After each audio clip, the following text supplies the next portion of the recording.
This video is to show you how to attach the mouth to the head for the squashed frog door stopper. You can see that it bulges on purpose. This is to make it really look like it's being squashed. In the purple example you can see it even more clearly, how it's bulging here to make it really look like it's been squashed.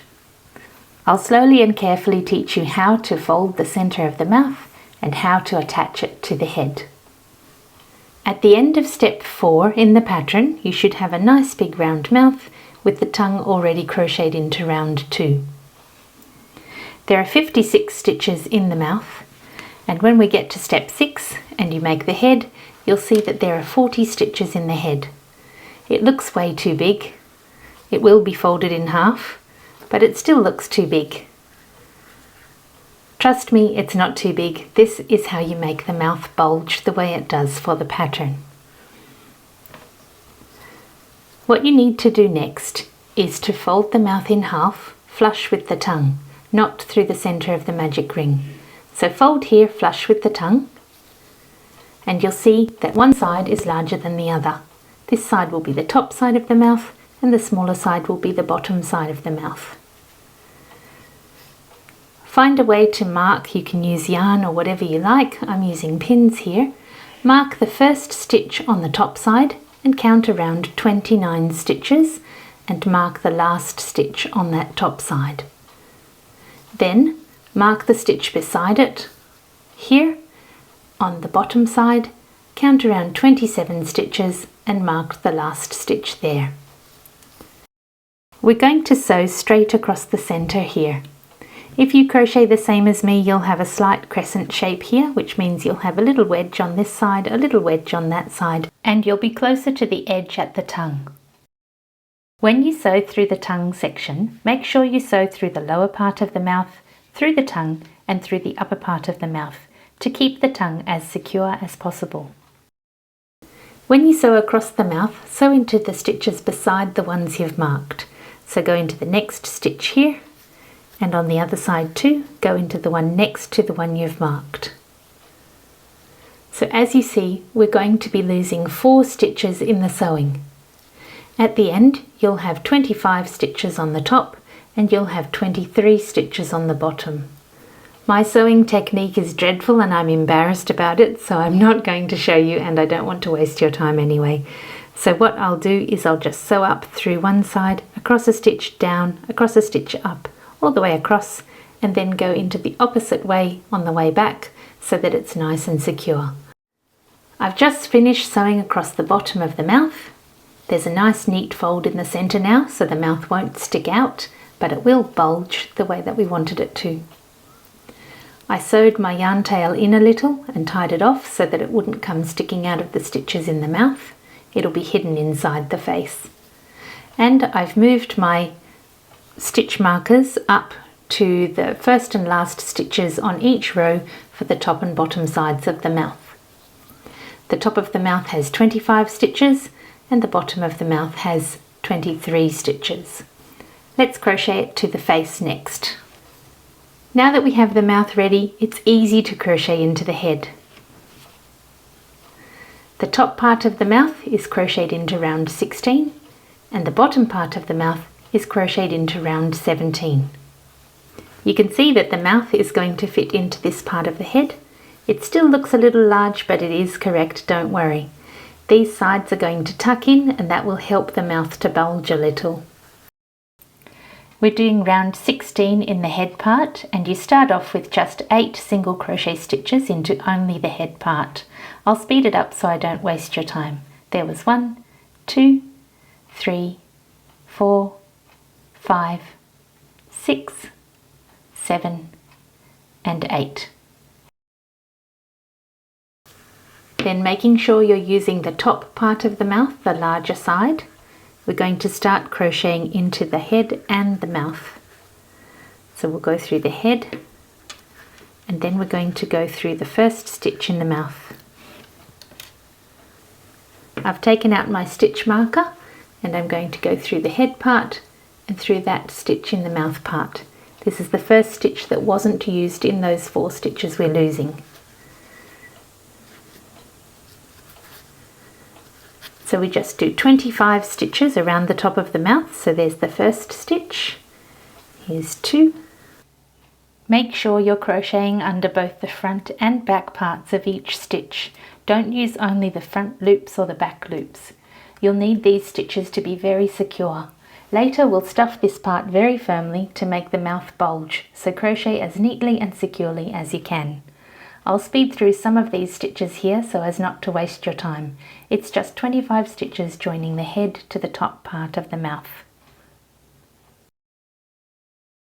You can see we're just securing the top part of the mouth into the head. So I'll keep going until we get to the 25th stitch. I'll speed this part up again so I don't waste your time. We're just doing 1 stitch in the head part and 1 stitch in the top part of the mouth, all the way around, joining it together. I've sped it up a little bit, but if anyone would like to slow down, just use the options in the YouTube menu and you can slow it down and watch each step if you need to. But it's just 1 stitch in each of the top of the head and the top part of the mouth. We're nearly there.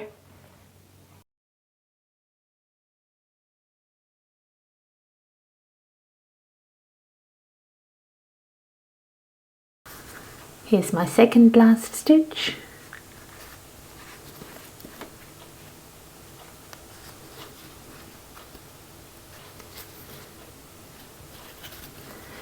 And I need 1 more stitch to end.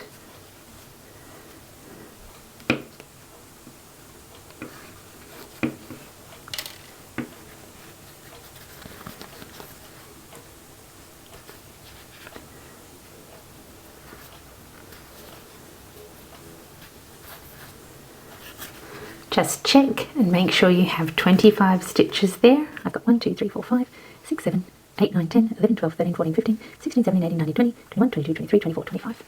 So you can see for round 16, we've crocheted in the top part of the mouth, all the way around, and now we're going to do 7 stitches around to the back of the head. So just take that out of the way and go straight into the next stitch. So just stitch directly into the head part, and there are 7 stitches left in the end of that round.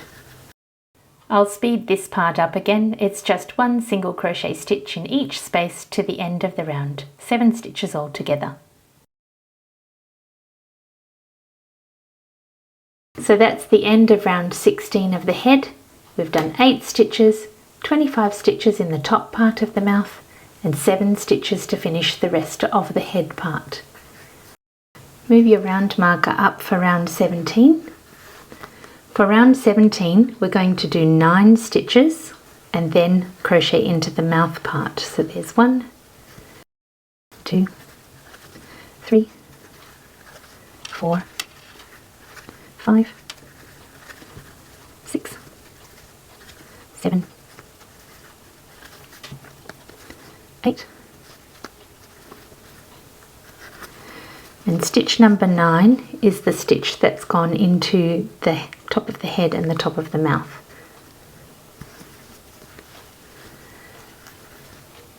We've gone across to stitch number 9, not 8, so that you won't have any gaps here when you attach the bottom part of the mouth. Now we're going to crochet into this stitch that we've indicated. So this is stitch 1 in the lower jaw.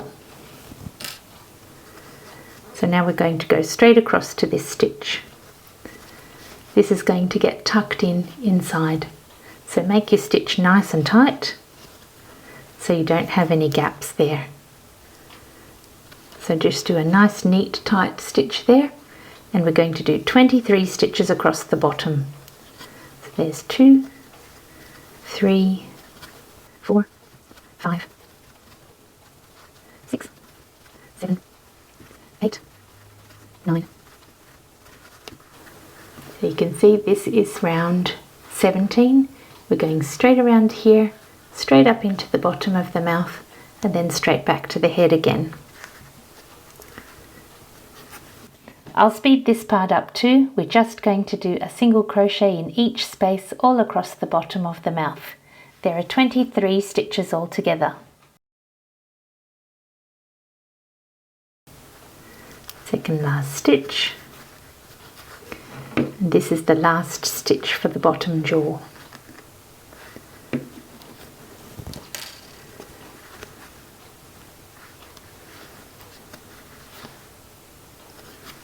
So just count to make sure you've got them. So there's 2, 4, 6, 8, 10, 12, 14, 16, 18, 20, 22, 23. Now you need to do 8 stitches to the end of the round. So there's 1, 2, 3, 4, 5, 6, 7, and you'll see that 8 is the one that was joined to the head. So just count back from the end. So there's 1, 2, 3, 4, 5, 6, 7, 8. So we're going into this stitch here. We'll tuck that corner of the mouth in behind and make this stitch nice and tight so that it doesn't gape. And then continue with another 7 to the end. So 8 stitches at the back end of the head there. So there's 2. Keep your stitches nice and tight there so that it doesn't gape. There's 3, 4, 5, 6, 7, and 8. So as you can see, it's not really that difficult. It looks difficult, but it's not. You just crochet the top part of the mouth into round 16 and the bottom part of the mouth into round 17. When you stuff that, you need to stuff the top quite firmly so that this becomes bulging. See that this will close like this. This part here looks like it's too big, I know, but as you follow the pattern, it will close quite quickly so that it will have a shape like that. And this part of the head will stretch out as you stuff it quite firmly. I hope you found that helpful and can see how easy it is to attach the mouth. If you just think about it as one row here for the top part of the mouth and the next row for the lower part of the mouth. It's quite easy to attach the mouth then. Please let me know how your frog goes in the comments. If you like the squashed frog doorstopper, why not check out my squashed cow doorstopper as well. It's got dizzy eyes, little horns, very cute realistic ears, an LOL ear tag, a big long tongue that you can stick right through its nose. You can push its tongue down inside its throat to give it a shorter tongue. You can lie it face up or face down. Either way, it's so cute. Please check out my other designs. I try to make them as fun as possible. You can find them on Etsy, Ravelry and YouTube.